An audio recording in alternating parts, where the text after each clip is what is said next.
हमारे घर की परंपरा थी कि घर में किसी की भी शादी होती है तो दुल्हन पहली रात दादाजी के कमरे में गुजारेगी।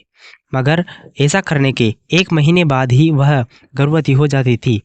जब मेरी शादी हुई तो मैंने इस रिवाज को नहीं माना और अपनी दुल्हन को दादाजी के पास नहीं जाने दिया। लेकिन 2 साल हो गए और मेरी पत्नी का कोई बच्चा नहीं हुआ।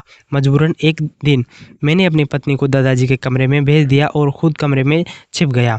फिर मैंने कुछ ऐसा देखा कि मेरे रोंगटे खड़े हो गए। बुजुर्ग किसी भी खानदान के लिए आम होते हैं, लेकिन जब बुजुर्ग ही गलत रास्ते पर चले जाएं निकले तो फिर उस खानदान का क्या हाल होगा।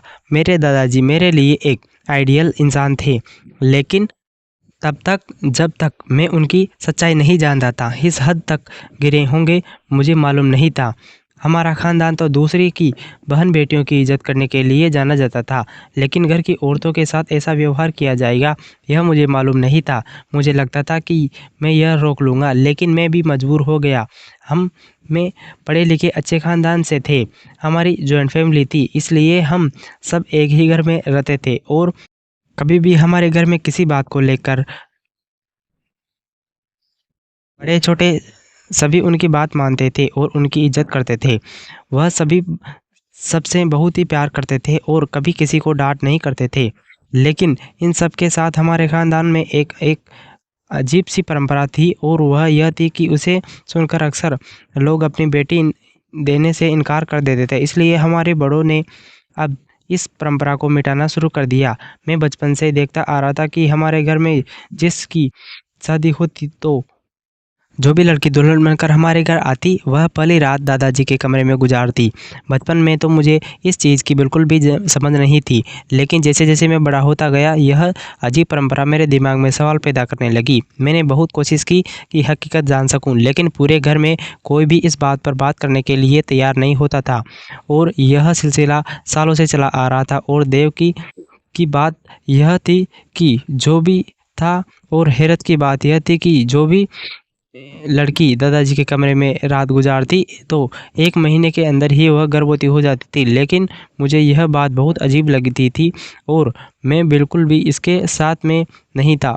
मैं अपने सारे भाइयों की में तीसरे नंबर में था और मेरे बड़े भाइयों की पत्नियों के साथ भी ऐसा ही किया गया था, लेकिन उन लोगों ने कुछ भी नहीं कहा था, जिस पर मेरी उन सब में बहुत बहस हुई थी। लेकिन कोई भी मेरे सवाल का जवाब नहीं देना चाहता था और अब मुझे इस बात का जवाब चाहिए था, क्योंकि घर में मेरी शादी की बात चल रही थी और मैं जानता था कि मेरे साथ भी यही सब होगा, लेकिन मैं यह नहीं करना चाहता था। इसलिए शादी के दिन मैंने अपने बड़े भाइयों को कह दिया था कि मैं अपनी पत्नी को दादाजी के कमरे में नहीं छोड़ूंगा और अपनी पत्नी का हाथ पकड़ता और अपने कमरे में चला गया। मुझे लगा कि इसके बाद दादा का व्यवहार बदल जाएगा, लेकिन उन्होंने मुझे एक शब्द भी नहीं कहा। उनका व्यवहार नॉर्मल ही था।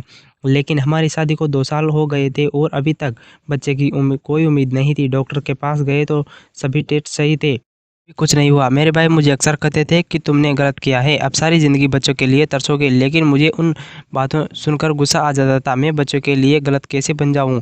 कैसे अपने हाथों से अपनी पत्नी को किसी दूसरे के कमरे में भेजूं? भले ही वो मेरे दादाजी थे, लेकिन मेरी पत्नी के लिए गैर ही थे और मैं कभी भी इतने बगैरत नहीं हो सकता था ताकि अपनी पत्नी को अपने हाथों से उनके पास भेज दूं। मेरी पत्नी को भी यह परंपरा बिल्कुल पसंद नहीं थी और उसको बहुत अजीब लगता था।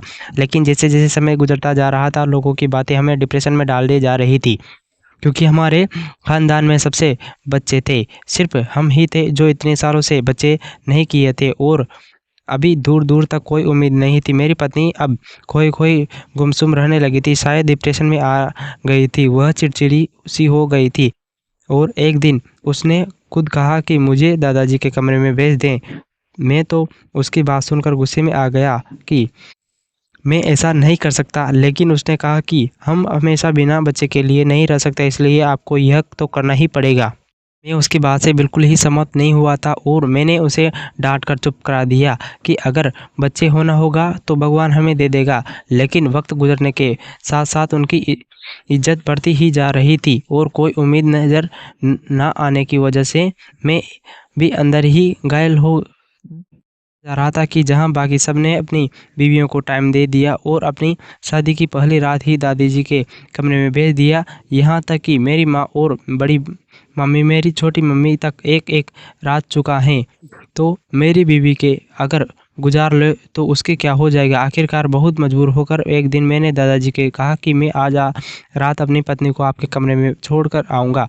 उन्होंने कहा ठीक है, और उसके बाद वह कुछ भी ना बोले और रात हुई तो मैंने सोचा कि मैं पहले जाकर ही अपने कमरे में छुप जाऊँगा और देख लूँगा।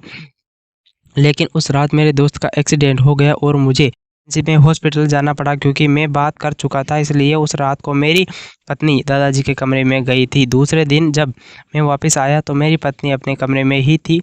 मैंने उनसे पूछा कि रात को क्या हुआ। उसने कहा कि मुझे तो कुछ भी मालूम नहीं कि क्या हुआ, क्योंकि जब मैं दादाजी के कमरे में गई तो उन्होंने मेरे सर पर हाथ रखा और उसके बाद कुछ अजीब सी खुशबू आई तो सी नहीं रहा। सुबह जब होश आया तो मैं उनके बिस्तर पर सो रही थी और दादाजी सोफे पर बैठकर अखबार पढ़ रहे थे। उनके बाद मैं उठकर बाहर आ गई। उसके बाद सुनकर मुझे अजीब सा महसूस हुआ था कि दादाजी तो मेरी पत्नी को बेहोश करके ही क्या ज़रूरत थी, जबकि मैंने खुद अपनी खुशी से पत्नी को भेजा था।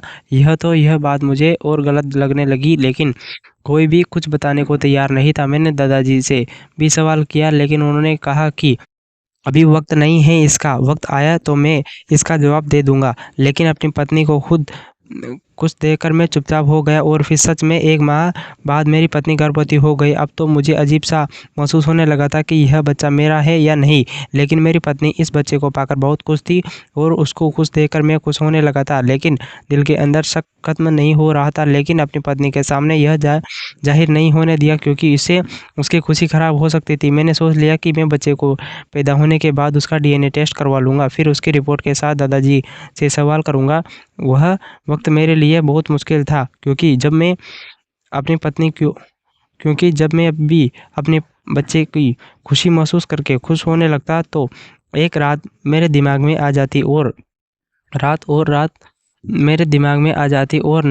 और भी ठीक तरह के कुछ नहीं हो पा रहा था और मैं परेशान था। किसी तरह वक्त हुआ और मुझे भगवान ने चाँद जैसा बेटा दिया। जी, 3 सालों के बाद मिली थी, इसलिए सभी बहुत ज़्यादा खुश थे और सबसे ज़्यादा मेरे दादाजी खुश थे, क्योंकि मैं अपने पूरे बच्चों में उन्हें सबसे ज़्यादा मुझसे प्यार था और मेरे बच्चे की खुशी शायद उन्हें समझ में ज़्यादा ही थी। मेरी आंखों में शक की बत्ती बंधी हुई थी और मैं उनकी खुशी को भी शक की निगाह से देख रहा था। जब हमारा सारा खानदान खुशियाँ मना रहा चले गए तो एक दिन मैंने चुपके से अपने बच्चे को उठाया और निकल गया। मेरी पत्नी ने पूछा कि कहाँ जा रहे हो, तो मैंने कहा कि बाहर से घुमा कर आता हूँ, और मैं बच्चे को हॉस्पिटल ले गया और जाकर अपना और बच्चे का डीएनए टेस्ट करवाया। मेरे दिमाग में कहीं ना कहीं यह बात ज़रूर थी कि बच्चा मेरा नहीं है, और बस यह चीज़ दिल से खुशी दे पा रही थी और मुझे टेस्ट करवाया ना पड़ा, जिसमें रिपोर्ट वो 3 दिन बाद आना था। तब 3 दिन कैसे गुजारे यह मुझे ही मालूम है। जिस दिन रिपोर्ट मिलने वाली थी सुबह से ही मेरे दिल का बुरा हाल हो रहा था। बार बार एक सवाल मेरे दिमाग में आ रहा था कि अगर यह बच्चा मेरा नहीं हुआ तो मैं किस मुंह से अपना बच्चा कबूल कर लूँगा और दादाजी से क्या सवाल करूँगा, जब मैं खुद अपनी पत्नी को उनके कमरे में छोड़कर आया था। रिपोर्ट ले गया तो रिपोर्ट पकड़ते हुए मेरी बीपी हाई हो गई और शायद बहुत ज़्यादा टेंशन लेने की वजह से मैं हॉस्पिटल था, इसलिए मुझे इमरजेंसी ले जाया गया। डॉक्टर मेरे घर बताना चाहते थे, लेकिन मैंने मना कर दिया कि अगर यह सब वहाँ आए तो टेस्ट का राज भी खुल जाएगा। मैं रिपोर्ट लेकर आ गया। मैं हिम्मत नहीं थी कि मैं वह खोल कर देखूं कि उसमें क्या था। मैंने करवा तो लिया था, लेकिन अब खोल कर देखने की हिम्मत नहीं हो रही थी और खुद पर गुस्सा भी आ रहा था। मैंने बाकी सब की तरह जो है जैसा है बुनियादी पर फैसला क्यों न कर लिया। मैंने क्यों सारे चक्कर में पड़ा, लेकिन कहते हैं ना किसी का दिमाग बहुत दूर तक जाता है, और शायद मेरे साथ भी यही हुआ। वह रिपोर्ट लेकर घर तो आ गया, लेकिन 3-4 घंटे गुजरने के बाद भी अपने अंदर हिम्मत पैदा न कर सका कि इस रिपोर्ट को खोल कर देखूं, और आखिरकार मैंने उसे उठाकर अपने ऑफिस के टेबल पर रख दिया। सुबह ऑफिस जाकर देख लूँगा, लेकिन शायद भगवान को मंजूर नहीं था मैं इस राज पर पर्दा उठा सकूं। इसलिए 1-2 दिन काम में इतना बिजी था कि मेरा ध्यान रिपोर्ट की तरफ से हट गया, और जब मैंने दोबारा से रिपोर्ट को ढूंढा तो मुझे नहीं मिली। शायद कागज़ में कहीं आगे पीछे हो गई थी और मेरे पूरे ऑफिस में छान मारा, लेकिन वह रिपोर्ट मुझे नहीं मिली। मुझे समझ आ गया कि भगवान भी नहीं चाहते कि मैं इस राज में पर्दा उठा सकूं, इसलिए मैंने जो भी जैसा है बुनियादी पर अपने बच्चे को कबूल कर लिया था। इस सिलसिले में 2 साल और गुजरे गए और मेरी पत्नी एक बार फिर गर्भवती हो गई। अब वही दोबारा मेरे दिमाग में घूमने लगी कि इस बार मैंने पत्नी को दादाजी के कमरे में नहीं भेजा था, तो फिर वह प्रेग्नेंट कैसे हो गई, और क्या मेरी पत्नी ने मेरे साथ धोखा किया है। वह खुद ही छिपकर दादाजी के कमरे में चली गई थी, लेकिन ऐसा हो नहीं सकता था। मेरी पत्नी बहुत अच्छी औरत थी, कभी कोई भी काम मुझसे बिना पूछे नहीं कर सकती थी। एक बार फिर वही बात मेरे दिमाग में घूमने लगी कि अब मेरा बेटा इतना बड़ा हो गया था कि मैं उसको दोबारा ले जाकर डीएनए टेस्ट करवा सकता था। इसलिए अपने बड़े बेटे को साथ लेकर हॉस्पिटल चला गया और इस बार मैंने इमरजेंसी के तौर पर रिपोर्ट निकलवाई और वहीं खड़े खड़े रिपोर्ट देखी, और रिपोर्ट देखकर मुझे झटका लगा क्योंकि रिपोर्ट पॉजिटिव थी। यह नहीं, वह बच्चा मेरा था। मेरा दिमाग झटके खाने लगा कि अगर वह बच्चा मेरा था तो 2 साल तक क्यों नहीं हुआ, और सिर्फ एक दिन में ही दादा के कमरे में ही रहने के बाद भगवान ने मुझे यह बच्चा दे दिया। लेकिन मेरा दिल टेंशन फ्री हो चुका था कि वह बच्चा मेरा, इसलिए मैंने अपने आसपास ध्यान करना शुरू किया कि मेरे सारे भाइयों के 2-3 बच्चे थे, लेकिन सबकी बीवी सिर्फ एक रात दादाजी के कमरे में जाती हैं। इसका मतलब है कि जो भी मैं सोच रहा हूँ वह गलत है, तो फिर दादाजी के कमरे में रात को जाना क्यों ज़रूरी है। वहाँ ऐसा क्या होता है कि दादाजी कमरे में दुल्हन को बेहोश कर देते हैं। यह रात जाना अब मेरे लिए बहुत ज़रूरी हो गया था, क्योंकि मेरा सबसे छोटा भाई जवान था और उसकी शादी के बारे में सोचा जा रहा था, और अब उसकी पत्नी के साथ भी वही सब होना था जो मैं नहीं चाहता था। इसलिए मुझे इस रात को जानना था, लेकिन कैसे, वह मुझे समझ नहीं आ रहा था, क्योंकि मैं जब भी इस बारे में सवाल करता तो दादाजी चुप करवा देते थे और हमेशा एक ही बात करते कि बेटा मुश्किल वक्त गुजर चुका है, और उनकी बात सुनकर खामोश हो जाता हूँ कि शायद वह मेरे बच्चे के बारे में बात कर रहे थे कि भगवान ने मुझे बेटा दे दिया है, लेकिन कभी समझ ना सका कि वह किस वक्त की बात कर रहे हैं। फिर इस बात को 1 साल गुजर गया और मेरे भाई की शादी आ गई। अब मैंने सोचा कि दोबारा इसके साथ वही होगा। सोचा कि दोबारा इसके साथ वही होगा, लेकिन मुझे कमरे में रहना था। मुझे मालूम करना था कि दादाजी पहले रात दुल्हन के साथ क्या करते हैं। इसलिए शादी के दिन मैंने बहाना किया और मेरा एक दोस्त बीमार है और मुझे इमरजेंसी में वहाँ जाना पड़ेगा। जब सारी फैमिली बैठी हुई थी तो मैं उन सबके सामने उठा और बाहर निकल गया। सबसे ने यही समझा कि वह मेरे दोस्त की तरफ चला गया हूँ, लेकिन मैं पिछले दरवाजे से खिड़की के रास्ते दादाजी के कमरे में घुस गया और कमरे में नहीं थे, उनके कमरे में छुप गया। अब मुझे इंतज़ार था कि वह कहीं कब आए। दादाजी के नई दुल्हन कमरे में आएंगे। कुछ देर के बाद दादाजी कमरे में आए, लेकिन दुल्हन नहीं आई हुई थी। उसके आने तक मुझे धैर्य और शांति से इंतज़ार करना था, क्योंकि इतने सालों के राज के ऊपर जिससे पर्दा उठने जा रहा था। मुझे बाहर से बहस की आवाज़ सुनाई आ रही थी। वह यही बहस थी जो हर दुल्हन कर आने के बाद करती थी, क्योंकि शादी के दिन दुल्हन अपने दूल्हा के लिए सजाई जाती थी, और जब उसे पहली रात को ही किसी दूसरे आदमी के साथ जाने को कहा जाता तो यह यकीनन उसके लिए बर्दाश्त से बाहर हो जाता था। और यह ड्रामा मैं कई सालों से देखता आ रहा था, इसलिए खामोश हो गया। और आखिरकार वही हुआ जो हम सबके साथ हुआ, और थोड़ी देर बाद ही दुल्हन कमरे में आ गई। दुल्हन जैसे ही कमरे में आई, दादाजी उठकर वॉशरूम चले गए। मुझे दुल्हन को देखकर उस पर तरस आ रहा था। वह घबराई हुई। थोड़ी देर बाद दादाजी बाहर आए और उन्होंने आकर दुल्हन के सिर पर हाथ रखा और कहा, बेटी घबराओ मत, कुछ नहीं होगा। और बात करने के साथ ही दादाजी जेब से हाथ निकालते और तो उनके हाथ में रुमाल था और उन्होंने वही नाक पर रख दिया और 1 मिनट के अंदर वह दुल्हन बेहोश हो गई। यहाँ तक तो मुझे पहले ही से मालूम था। मुझे इंतज़ार था कि अब दादाजी क्या करते हैं। उन्होंने दुल्हन को आराम से बिस्तर पर लिटाया और उसके ऊपर कंबल डाल दिया, लेकिन उसके बाद जो मैंने देखा उनसे मेरे पाँव के नीचे से ज़मीन निकल गई। मैं सारी रात कमरे में बैठा रहा। बड़ी मुश्किल से वक्त निकला। सुबह से करीब जब दादाजी की आंखें लगी तो मैं खामोश से खिड़की के रास्ते बाहर निकल गया। लेकिन जो कुछ मैंने देखा उसके बाद दादाजी ने सवाल करना तो बनता था, लेकिन मुझे यह डर था कि अगर मैंने दादाजी से सवाल किया उन्हें मालूम हो जाएगा कि मुझे उनका राज मालूम हो गया है। लेकिन बार बार मैं सोचता हूँ, ऐसी क्या बात थी कि दादाजी को यह सब करना पड़ा था। और मैंने बहुत बार बातों ही बातों में उनसे पूछने की कोशिश की, लेकिन हमेशा दादाजी बात टाल देते। लेकिन इस बार दुल्हन को 2 माह गुजरने के बाद भी बच्चा ना हुए। अब तो दादाजी परेशान हो गए कि ऐसा क्यों हुआ, लेकिन सभी के इंतज़ार कि भगवान की तरफ से देर हो सकता है। दादाजी ने कहा कि मुझे लगता है कि यह राज कोई भी जान चुका है। सब एक दूसरे की तरफ देखने लगे। दादाजी ने कहा कि इस घर में कोई इंसान राज जान चुका है। अगर यह बात किसी और को मालूम न होती तो अब तक बच्ची गर्भवती हो चुकी होती। यह सुनकर मुझे अजीब लगा कि दादाजी को कैसे मालूम हो गया कि यह राज कोई दूसरा भी जान चुका है, लेकिन मैं खामोश रहा और मैंने बिल्कुल भी बात नहीं की। कुछ महीनों गुजर चुके, दादाजी बीमार रहने लगे। एक दिन उन्होंने हम सबको बुलाया और कहा कि मुझे सच-सच बता दो कि तुम लोग में से इस राज को कौन जान चुका है। पहली रात दुल्हन के कमरे में है, क्योंकि मुझे लगता है कि मैं ज़्यादा दिन तक नहीं जी सकूँगा और जो आदमी राज को जान चुका है वह मुझे कोई बात करना चाहता हूँ। जो मुझे लगा कि सवाल करने का यही वक़्त है। मैंने कहा, दादाजी मैं जानता हूँ दादी जी। दादाजी ने कहा कि आप बाकी सब बाहर जाएँ, मेरे पास बैठो।